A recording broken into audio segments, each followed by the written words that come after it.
In the first 6 chapters of Gita, Lord Krishna discussed the nature of the individual karma yoga, etc. predominantly. In the following 6 chapters, the Lord will predominantly discuss the nature of God, worship of God with attributes, etc.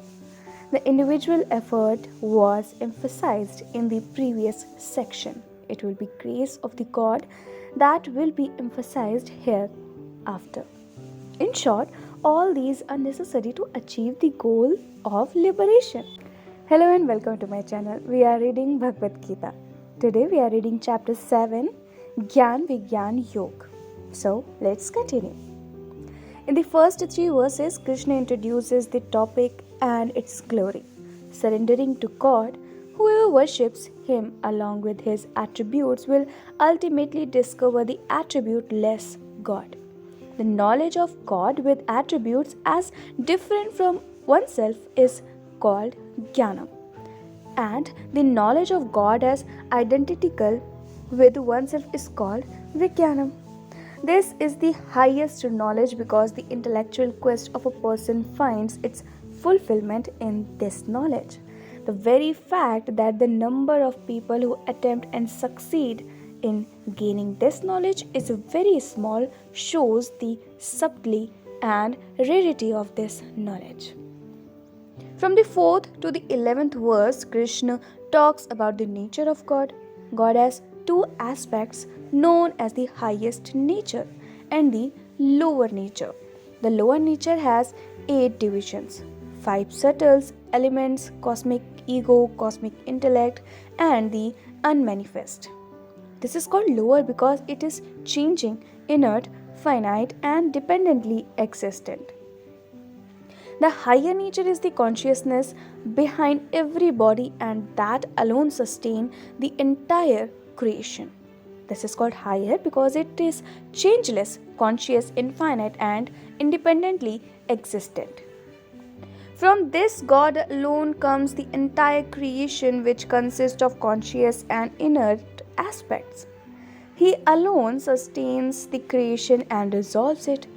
In fact, there is no creation from Him, and He alone is the very essence of everything. Being the material cause of everything, God is independent of everything, and everything is dependent on Him. In the 13th verse, the Lord traces the cause of all problems. Being deluded by the creation, which is the product of 3 gunas, one fails to know the higher nature of the Lord. The divine Maya, power of delusion, consisting of 3 guns, cannot be conquered by anyone by one's own effort. Hence, the Lord gives the only solution possible. Only those who surrender to me cross over this Maya. In the next 2 verses, Krishna divides the entire humanity into 5 groups. The lowliest of those are those non-believers who do not accept or pursue the Lord, leading a life governed by their own desires and taking to devilish nature. Such people are completely lost in Maya. The others, though they are devotees, worship Lord with different attitudes due to different levels of maturity. Thus, Arth is one who worships the Lord when he is in distress. Arthati is one who worships the Lord for material prosperity. Jigyasu, who is discriminative enough to discern the limitation of everything else, seeks the Lord through knowledge. Jnani is one who has reached the destination of his life's journey by discovering his identity with the Lord. In the next 3 verses, the Lord talks about the superiority of the wise devotee. His devotion is permanent and undivided. He loves the Lord as himself because he does not have the dualistic notion. Naturally, the Lord also loves the devotee as himself. Then the Lord promises the highest goal for the wise man of non-dualistic vision. Such a vision is achieved by preparing oneself through many births and rear those blessed ones.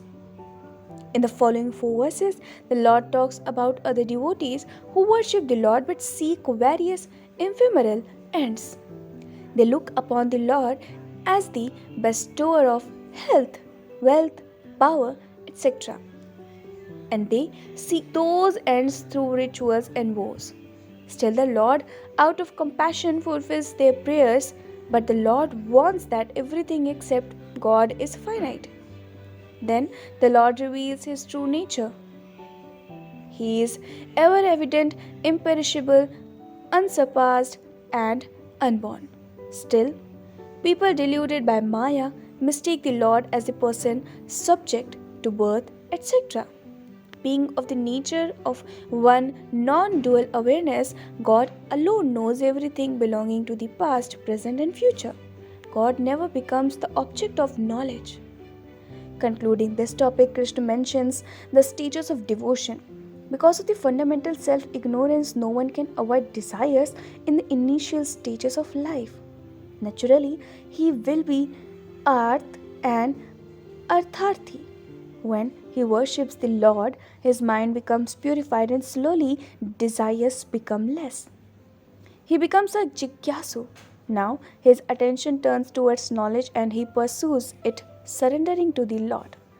Soon he becomes jnani, knowing all about Brahman, Karma, Adhyatma, Adibhut, Adidev, and Adityan.